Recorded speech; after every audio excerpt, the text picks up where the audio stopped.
So in this video, we're going to be taking a look at our partner mirror drill. So to set this exercise up, you'll need 8 squash balls. You're going to mark out 4 at the front of the court and then 4 at the back. So in the video demo behind, you'll be able to see how we've laid those out. So each partner is then going to go into the middle of one of those 2 squares that have been created.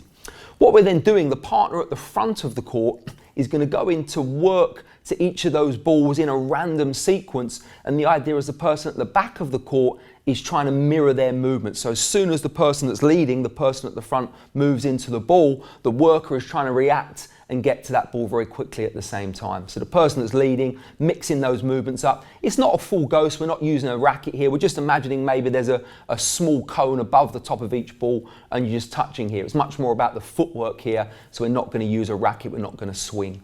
We tend to use this drill more as a bolt-on, so a little bit of an extra fitness burst at the end of a standard on-court drill session or practice match. We tend to work within the parameters of 10 movements and then swapping over. So the person that's leading at the front does 10 movements, they then immediately swap over, so the person that was working now becomes the leader becomes the worker. Once you've done those 10 and you've switched over, we're going to do a total of either 2 sets each if you're working at a slightly lower level of fitness, 4 sets each if you're working from an intermediate standard, or 6 sets each when you're working at a higher, more expert level.